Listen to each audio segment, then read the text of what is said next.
কেউ আজ সফলতার ছায়ায় বসে আছেন, কারণ তিনি বহুকাল আগে জীবনে সফলতার বীজ পুঁতেছিলেন। যারা পাশে থেকেও শূন্যতা বাড়ায়, তাদের চেয়ে একাকিত্ব অনেক শান্তিময়।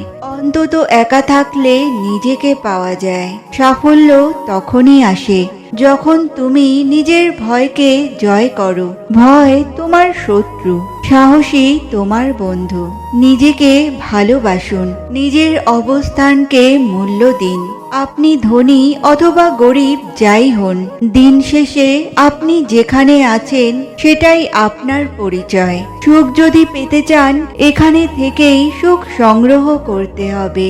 আমরা অন্যের ভুল যত তাড়াতাড়ি ধরি, নিজের ভুলটা বুঝতে ঠিক ততটাই দেরি করি। যখন কোনো কিছু খারাপ ঘটে, তখন তিনটি বিকল্প থাকে। সেটাকে তোমার সীমা নির্ধারণ করতে দেওয়া, তোমাকে ধ্বংস করতে দেওয়া, অথবা সেখান থেকে নিজের শক্তি বাড়িয়ে নেওয়া।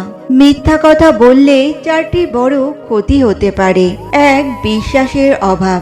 মিথ্যা কথা বললে অন্যরা আপনার ওপর বিশ্বাস হারাতে পারে। একবার বিশ্বাস নষ্ট হলে তা পুনরুদ্ধার করা কঠিন হয়। দুই, সম্পর্কের ক্ষতি। মিথ্যা বললে সম্পর্কগুলোতে দূরত্ব সৃষ্টি হয়। মানুষ মিথ্যা শোনার পর একে অপরকে বিশ্বাস করতে আর আগের মতো সহজ হতে পারবে না। তিন, মানসিক চাপ। মিথ্যা বলতে বলতে একসময় মনে মানসিক অস্থিরতা হতে পারে, কারণ মিথ্যা বললে মনে রাখতে হয় কখন কি বলেছিলাম, আর এটা স্বস্তির পরিবর্তে চাপ সৃষ্টি করে। চার, দীর্ঘমেয়াদী পরিণতি। মিথ্যা বলতে বলতে একসময় সত্যি বের হয়ে আসে, যার ফলে আপনি আরো বড় সমস্যায় পড়তে পারেন। এটা আপনার ভবিষ্যতের সুযোগ এবং সম্মান নষ্ট করতে পারে। একদিন এক বাচ্চা পাখি গাছের ডালে বসেছিল। হঠাৎ সে দেখল পাশের গাছের পাখি একটা দীর্ঘ পথ পাড়ি দিতে যাচ্ছে। পাখিটি তখন তার মাকে বলল, আমি কি কখনো এমন দীর্ঘ পথ পাড়ি দিতে পারবো? তখন মা পাখি তাকে বলল, তুমি যদি বিশ্বাস করো এবং চেষ্টা করো, তুমি অবশ্যই পারবে। প্রথম পদক্ষেপই সবচেয়ে গুরুত্বপূর্ণ। বাচ্চা পাখি মায়ের কথা শুনে সাহস পেল এবং প্রথম পদক্ষেপটি নিল। সে দেখল পথটা আসলে তেমন কঠিন নয়, বরং সে যত বেশি চেষ্টা করছিল ততই তার পাখা শক্ত হচ্ছিল।